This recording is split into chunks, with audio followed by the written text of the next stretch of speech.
চুল নিয়ে সৌন্দর্য চর্চা, এটা নারীর শোভা। সর্বযুগেই নারীর সৌন্দর্য, নারীর শোভা চুলের মধ্যে। নারী এই জন্য চুলের উপরে, পৃথিবীতে যত নারীর চুলের উপরে তেল আছে, পুরুষের এত তেল আছে পুরুষের চুলে।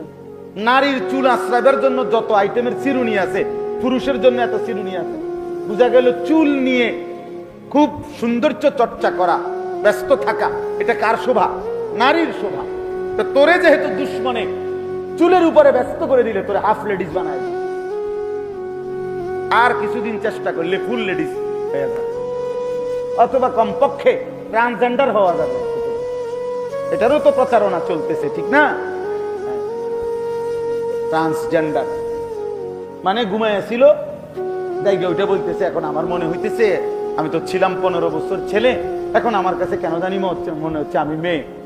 আর ওই ইউরোপের বেঈমানরা ওরা বলে দিছে, হ্যাঁ যদি তোমার মনে হয় তুমি মেয়ে তাহলে তুমি মেয়ে। কত বড় নৃশংস, অসভ্য, নিকৃষ্ট।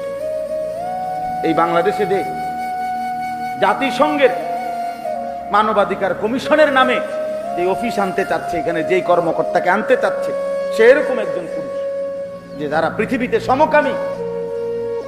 পৃথিবীতে সমকামিতা প্রচার করে, পুরুষে পুরুষে, নারী নারী স্বাভাবিক সম্পর্ক করবে, বৈবাহিক সম্পর্কের মতো। নাউযুবিল্লাহ। সে এমন একজন,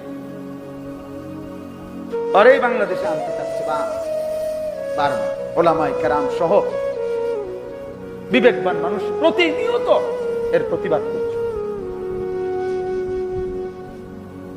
এই জন্য বাপ, আমার কথা এটা, আমি এতগুলি কথার উপর, আমি এই কথার উপরে বলছি যে প্রথম যে কথা আমি শুরু করছি, যে নিজের জন্য শুনেন।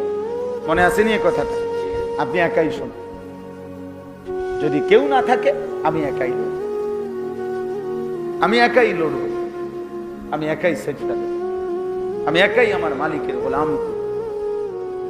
ফাইদা ফারাগতা ফানসাব, কোরআনে আছে, নবীকে আল্লাহ বলছে, বন্ধু সারাদিনে মানুষকে আল্লাহর দিকে ডেকে যত কাজ করেন, সব কাজ মানুষের সেবায়, মানুষের কল্যাণে, যা কিছু আপনি করেন, এগুলো থেকে রাত্রিতে যখন একাকী হবেন, অবসর হবেন, এবার শুধু আপনি ফানসাব, একাকী কঠোর পরিশ্রমে, কঠোর ইবাদতে আমি আল্লাহর সাথে মনোনিবেশ করবেন।